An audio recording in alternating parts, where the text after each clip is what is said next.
ಎಲ್ಲರಿಗೂ ನಮಸ್ಕಾರ, ಸ್ವಾಗತ. ಸ್ಪರ್ಧಾತ್ಮಕ ಪರೀಕ್ಷೆಗಳಿಗೆ ತಯಾರಿ ಮಾಡ್ತಿರೋ ಎಲ್ಲರಿಗೂ ಇಂದಿನ ಪ್ರಚಲಿತ ವಿದ್ಯಮಾನಗಳ ಈ ವಿಶೇಷ ವಿವರಣೆಗೆ ಮತ್ತೊಮ್ಮೆ ವೆಲ್ಕಮ್. ಸರಿ, ಇವತ್ತು ನಾವು ಜನವರಿ 17, 2026ರ ಕೆಲವು ಪ್ರಮುಖ ಘಟನೆಗಳನ್ನ ಪ್ರಶ್ನೆ ಉತ್ತರದ ರೂಪದಲ್ಲಿ ಆಳವಾಗಿ ಅರ್ಥ ಮಾಡ್ಕೊಳ್ಳೋಣ. ರೆಡಿ ಅಲ್ವಾ? ಹಾಗಿದ್ರೆ ಶುರು ಮಾಡೋಣ ಬನ್ನಿ. ಇವತ್ತು ನಾವು ಏನೇನು ವಿಷಯಗಳ ಬಗ್ಗೆ ಮಾತಾಡ್ತೀವಿ ಅಂತ ಒಂದ್ ಸಣ್ಣ ನೋಟ ಇಲ್ಲಿದೆ. ಆರ್ಥಿಕತೆ, ಇತಿಹಾಸ, ವಿಜ್ಞಾನ ಮತ್ತು ಕಲೆ ಸಂಸ್ಕೃತಿ, ಹೀಗೆ 4 ವಿಭಾಗಗಳಲ್ಲಿ ಎಲ್ಲವನ್ನೂ ನೋಡೋಣ. ಕೊನೆಗೆ ನಿಮಗೊಂದು ಸವಾಲಿನ ಪ್ರಶ್ನೆಯೂ ಕಾದಿದೆ. ಸರಿ, ಹಾಗಿದ್ರೆ ತಡ ಮಾಡೋದ್ ಬೇಡ, ನಮ್ಮ ಮೊದಲನೇ ವಿಷಯಕ್ಕೆ ಹೋಗ್ಬಿಡೋಣ. ನಮ್ಮ ಮೊದಲ ವಿಭಾಗ ಆರ್ಥಿಕತೆ ಮತ್ತು ಆಡಳಿತ. ಈ ಸೆಕ್ಷನಲ್ಲಿ ನಾವು ಭಾರತದ ಆರ್ಥಿಕತೆ ಹಾಗೂ ಗ್ರಾಹಕರ ಹಕ್ಕುಗಳ ಬಗ್ಗೆ ಮಾತಾಡೋಣ. ನಮ್ಮ ದೇಶದ ಎಕಾನಮಿ ಹೇಗಿದೆ ಅಂತ ತಿಳ್ಕೊಳ್ಳೋಕೆ ಎಲ್ಲರಿಗೂ ಒಂದು ಕುತೂಹಲ ಇರುತ್ತಲ್ವಾ? ಬನ್ನಿ ನೋಡೋಣ. ಮೊದಲನೇ ಪ್ರಶ್ನೆ ಇಲ್ಲಿದೆ. ವಿಶ್ವ ಬ್ಯಾಂಕ್ ಇದೆಯಲ್ಲ, ಅದರ ಗ್ಲೋಬಲ್ ಎಕನಾಮಿಕ್ ಪ್ರಾಸ್ಪೆಕ್ಟ್ಸ್ ಅಂತ ಒಂದು ವರದಿ ಇದೆ. ಆ ವರದಿ ಪ್ರಕಾರ 2026ನೇ ಹಣಕಾಸು ವರ್ಷದಲ್ಲಿ ಭಾರತದ ಜಿಡಿಪಿ ಬೆಳವಣಿಗೆ ದರ ಎಷ್ಟಿರಬಹುದು ಅಂತ ಅಂದಾಜಿಸಲಾಗಿದೆ. ಆಪ್ಷನ್ಸ್ ನೋಡಿ, ಸ್ವಲ್ಪ ಯೋಚನೆ ಮಾಡಿ. ಸರಿಯಾದ ಉತ್ತರ ಆಪ್ಷನ್ ಡಿ, 7.2%. ನೋಡಿ, ವಿಶ್ವ ಬ್ಯಾಂಕ್ ಮೊದಲು 6.3% ಇರುತ್ತೆ ಅಂತ ಅಂದಾಜು ಮಾಡಿತ್ತು, ಆದರೆ ಈಗ ಅದನ್ನ 7.2%ಗೆ ಏರಿಸಿದೆ. ಯಾಕೆ ಗೊತ್ತಾ? ಮುಖ್ಯವಾಗಿ 3 ಕಾರಣಗಳು. 1, ನಮ್ಮ ದೇಶದೊಳಗೆ ವಸ್ತುಗಳಿಗೆ ಒಳ್ಳೆ ಬೇಡಿಕೆ ಇದೆ. 2, ತೆರಿಗೆಯಲ್ಲಿ ತಂದಿರೋ ಸುಧಾರಣೆಗಳು. ಮತ್ತು 3ನೇದು, ನಮ್ಮ ಸೇವಾ ವಲಯ ಅಂದ್ರೆ ಸರ್ವಿಸ್ ಸೆಕ್ಟರ್ ತುಂಬಾನೇ ಸ್ಟೇಬಲ್ ಆಗಿದೆ. ಅಂದ್ರೆ ಜಗತ್ತಿನಲ್ಲಿ ಎಷ್ಟೇ ಏರುಪೇರಾದ್ರೂ ಭಾರತದ ಆರ್ಥಿಕತೆ ಮಾತ್ರ ಅತ್ಯಂತ ವೇಗವಾಗಿ ಬೆಳೆಯೋ ಆರ್ಥಿಕತೆ ಅನ್ನೋ ಪಟ್ಟವನ್ನ ಗಟ್ಟಿಯಾಗಿ ಹಿಡ್ಕೊಂಡಿದೆ. ಇದು ನಿಜವಾಗ್ಲೂ ಒಂದು ಒಳ್ಳೆ ಸುದ್ದಿ ಅಲ್ವಾ? ಓಕೆ, ಮುಂದಿನ ಪ್ರಶ್ನೆಗೆ ಹೋಗೋಣ. ಇದು ಸ್ವಲ್ಪ ಡೀಟೇಲ್ಡ್ ಆಗಿದೆ.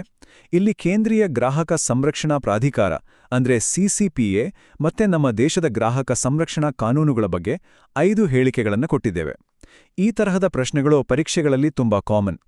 ವಾವ್, ಇಲ್ಲೊಂದು ಇಂಟ್ರೆಸ್ಟಿಂಗ್ ವಿಷಯ ಇದೆ. ಏನಪ್ಪಾ ಅಂದ್ರೆ, ಇಲ್ಲಿ ಕೊಟ್ಟಿರೋ 5 ಹೇಳಿಕೆಗಳು ಎಲ್ಲವೂ ಕರೆಕ್ಟ್.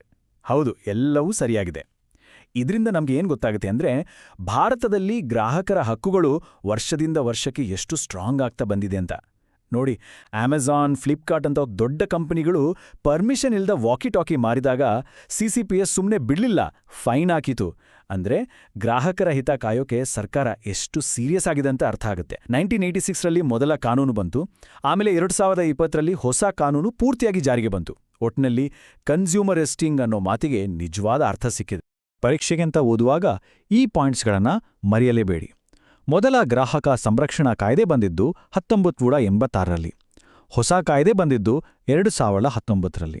ಮತ್ತು ಈ ಹೊಸ ಕಾಯ್ದೆಯ ಅಡಿಯಲ್ಲಿ ಸಿಸಿಪಿಎ ಸ್ಥಾಪನೆಯಾಗಿದ್ದು 2020ರಲ್ಲಿ. ಈ 3 ವರ್ಷಗಳು ತುಂಬಾನೇ ಇಂಪಾರ್ಟೆಂಟ್. ಇದರ ಮೇಲೆ ಪ್ರಶ್ನೆಗಳು ಬರೋ ಚಾನ್ಸಸ್ ತುಂಬಾ ಜಾಸ್ತಿ ಇರುತ್ತೆ. ಸರಿ, ನಮ್ಮ 3ನೇ ಪ್ರಶ್ನೆ. ವೋಕಲ್ ಫಾರ್ ಲೋಕಲ್ ಮತ್ತೆ ಲೋಕಲ್ ಫಾರ್ ಗ್ಲೋಬಲ್ ಅಂತ ಹೇಳ್ತೀವಲ್ಲ, ಈ ಒಂದು ಯೋಚನೆಯಲ್ಲಿ ಅತಿ ದೊಡ್ಡ ಪಾತ್ರ ಯಾರದ್ದು? ಹೌದು, ಸರಿಯಾದ ಉತ್ತರ ಆಪ್ಷನ್ ಸಿ, ಸ್ವಸಹಾಯ ಗುಂಪುಗಳು ಮತ್ತು ಮಹಿಳೆಯರು. ನಮ್ಮ ಸ್ಥಳೀಯ ಉತ್ಪನ್ನಗಳನ್ನ ಜಗತ್ತಿನ ಮೂಲೆ ಮೂಲೆಗೆ ತಲುಪಿಸಬೇಕು ಅಂದ್ರೆ ಮಹಿಳಾ ಸ್ವಸಹಾಯ ಗುಂಪುಗಳ ಪಾತ್ರ ತುಂಬಾನೇ ದೊಡ್ಡದು. ಇದೇ ವಿಷಯಕ್ಕೆ ಸಂಬಂಧಪಟ್ಟ ಹಾಗೆ ಅಂಡಮಾನ್ ಮತ್ತು ನಿಕೋಬಾರ್ ದ್ವೀಪಗಳನ್ನ ಭಾರತದ ನೀಲಿ ಆರ್ಥಿಕತೆಯ ಕೇಂದ್ರ ಅಂತಾನೂ ಘೋಷಿಸಿದ್ದಾರೆ. ಅಂದ್ರೆ ಸಮುದ್ರದ ಸಂಪನ್ಮೂಲಗಳನ್ನ ಬಳಸಿ ಆರ್ಥಿಕತೆ ಬೆಳೆಸೋದು. ಇದರ ಜೊತೆಗೆ ಬಯೋ E3 ಅನ್ನೋ ಪಾಲಿಸಿ ಕೂಡ ಇದೆ. ಇದು ಬಯೋಟೆಕ್ನಾಲಜಿ ಮೂಲಕ ಉದ್ಯೋಗ ಸೃಷ್ಟಿ ಮಾಡೋ ಗುರಿ ಹೊಂದಿದೆ. ಓಕೆ, ಆರ್ಥಿಕತೆಯಿಂದ ಈಗ ಇತಿಹಾಸದ ಕಡೆಗೆ ಪ್ರಯಾಣ ಬೆಳೆಸೋಣ. ನಮ್ಮ 2ನೇ ವಿಭಾಗ ರಾಷ್ಟ್ರೀಯ ಹೆಮ್ಮೆ ಮತ್ತು ಇತಿಹಾಸ. ಇಲ್ಲಿ ನಮ್ಮ ದೇಶದ ಹೆಮ್ಮೆಯ ಕ್ಷಣಗಳು ಮತ್ತು ಐತಿಹಾಸಿಕ ಘಟನೆಗಳ ಬಗ್ಗೆ ಮಾತಾಡೋಣ. ಈ ಪ್ರಶ್ನೆ ನಮ್ಮ ಗಣರಾಜ್ಯೋತ್ಸವದ ಬಗ್ಗೆ. 2026ರ ಗಣರಾಜ್ಯೋತ್ಸವ ಮತ್ತು ಅದರ ಇತಿಹಾಸದ ಬಗ್ಗೆ ಇಲ್ಲಿ 4 ಹೇಳಿಕೆಗಳಿವೆ. ಇದರಲ್ಲಿ ಯಾವುದು ಸರಿ, ಯಾವುದು ತಪ್ಪು ಅಂತ ನೋಡೋಣ ಬನ್ನಿ. ಇಲ್ಲೂ ಕೂಡ ಆಶ್ಚರ್ಯ ಅಂದ್ರೆ ಈ 4 ಹೇಳಿಕೆಗಳು ಸರಿಯಾಗಿವೆ. ಇದು ನಿಜವಾಗ್ಲೂ ನಮ್ಮ ಗಣರಾಜ್ಯೋತ್ಸವದ ಪರಂಪರೆ ಮತ್ತು ಭವಿಷ್ಯ ಎರಡನ್ನೂ ಒಟ್ಟಿಗೆ ತೋರಿಸುತ್ತೆ. 2026ರ ಥೀಮ್ ವಂದೇ ಮಾತರಂ 150 ಇಯರ್ಸ್ ಅನ್ನೋದು ನಮ್ಮ ಇತಿಹಾಸಕ್ಕೆ ಒಂದು ದೊಡ್ಡ ಗೌರವ. ಹಾಗೆಯೇ ಯುರೋಪಿಯನ್ ಯೂನಿಯನ್ನ ದೊಡ್ಡ ನಾಯಕರು ಅತಿಥಿಗಳಾಗಿ ಬರ್ತಿರೋದು ನಮ್ಮ ಅಂತಾರಾಷ್ಟ್ರೀಯ ಸಂಬಂಧಗಳನ್ನು ತೋರಿಸುತ್ತೆ. ಇನ್ನೊಂದು ವಿಷಯ, ಪರೀಕ್ಷೆ ದೃಷ್ಟಿಯಿಂದ ತುಂಬಾನೇ ಇಂಪಾರ್ಟೆಂಟ್. 1950ರ ಮೊದಲ ಪರೇಡ್ಗೆ ಮುಖ್ಯ ಅತಿಥಿಯಾಗಿದ್ದವರು ಇಂಡೋನೇಷ್ಯಾದ ಅಧ್ಯಕ್ಷ ಸುಕಾರ್ನೋ. ಇದನ್ನ ನೆನಪಲ್ಲಿಟ್ಕೊಳ್ಳಿ. ನಮ್ಮ ಮುಂದಿನ ಪ್ರಶ್ನೆ ಕರ್ನಾಟಕದ ಒಂದು ಐತಿಹಾಸಿಕ ಹಳ್ಳಿಯ ಬಗ್ಗೆ, ಬಡನವಾಳ್ಳು ಅಂತ. ಈ ಊರಿಗೂ ಮಹಾತ್ಮ ಗಾಂಧೀಜಿಯವರಿಗೂ ಒಂದು ವಿಶೇಷ ನಂಟಿದೆ. ಅದರ ಬಗ್ಗೆ ಇರೋ ಈ ಹೇಳಿಕೆಗಳನ್ನು ಒಮ್ಮೆ ನೋಡೋಣ. ಸರಿ, ಇದರಲ್ಲಿ ಮೊದಲ 3 ಹೇಳಿಕೆಗಳು ಕರೆಕ್ಟ್. ಬಡನಾವಾಳು ಇರೋದು ಮೈಸೂರು ಜಿಲ್ಲೆಯ ನಂಜನಗೂಡು ತಾಲೂಕಿನಲ್ಲಿ. ಗಾಂಧೀಜಿಯವರು 1927 ಮತ್ತು 1932ರಲ್ಲಿ ಇಲ್ಲಿನ ಖಾದಿ ಕೇಂದ್ರಕ್ಕೆ ಭೇಟಿ ಕೊಟ್ಟಿದ್ರು. ಈಗ ಆ ಜಾಗವನ್ನ ಒಂದು ಪ್ರವಾಸಿ ತಾಣವಾಗಿ ಮಾಡಬೇಕು ಅನ್ನೋ ಮಾತುಕತೆ ನಡೀತಿದೆ. ಆದ್ರೆ 4ನೇ ಹೇಳಿಕೆ ಇದೆಯಲ್ಲ, ಅದು ತಪ್ಪು. ಗಾಂಧೀಜಿ ಕರ್ನಾಟಕಕ್ಕೆ ಬರೀ 2 ಸರಿ ಬಂದಿದ್ದು ಅಂತ ಅನ್ಕೋಬೇಡಿ, ಅವರು ಸುಮಾರು 18 ಸಾರಿ ಕರ್ನಾಟಕಕ್ಕೆ ಭೇಟಿ ನೀಡಿದ್ರು. ಇದು ಅವರಿಗೂ ನಮ್ಮ ರಾಜ್ಯಕ್ಕೂ ಇದ್ದ ಆಳವಾದ ಸಂಬಂಧವನ್ನ ತೋರಿಸುತ್ತೆ. ಈಗ ನಮ್ಮ 3ನೇ ವಿಭಾಗ ವಿಜ್ಞಾನ ಮತ್ತು ತಂತ್ರಜ್ಞಾನಕ್ಕೆ ಎಲ್ಲರಿಗೂ ಸ್ವಾಗತ. ಇಲ್ಲಿ ನಾವು ಆಳವಾದ ಬಾಹ್ಯಾಕಾಶದಿಂದ ಹಿಡಿದು ನಮ್ಮ ಸಾರ್ವಜನಿಕ ಆರೋಗ್ಯದವರೆಗಿನ ಇಂಟ್ರೆಸ್ಟಿಂಗ್ ವಿಷಯಗಳನ್ನು ನೋಡೋಣ. ಇದು ತುಂಬಾ ನೇರವಾದ ಪ್ರಶ್ನೆ. ವಾಯೇಜರ್ 1 ಅನ್ನೋ ಬಾಹ್ಯಾಕಾಶ ನೌಕೆಯನ್ನ ಉಡಾವಣೆ ಮಾಡಿದ್ದು ಯಾವ ಸಂಸ್ಥೆ? ಇಸ್ರೋ, ಇಎಸ್ಎ, ನಾಸಾ ಅಥವಾ ರಾಸ್ಕಾಸ್ಮೋಸ್? ಸರಿಯಾದ ಉತ್ತರ ಆಪ್ಷನ್ ಸಿ, ನಾಸಾ. 1977ನಲ್ಲಿ ಲಾಂಚ್ ಆದ ವಾಯೇಜರ್ 1 ನಮ್ಮ ಸೌರವ್ಯೂಹದ ಹೊರಗಿನ ಗ್ರಹಗಳನ್ನು ಅಧ್ಯಯನ ಮಾಡೋಕ್ಕಂತ ಕಳಿಸಿದ್ದು. ಆದ್ರೆ ಅದು ಅಲ್ಲಿಗೆ ನಿಲ್ಲಿಲ್ಲ.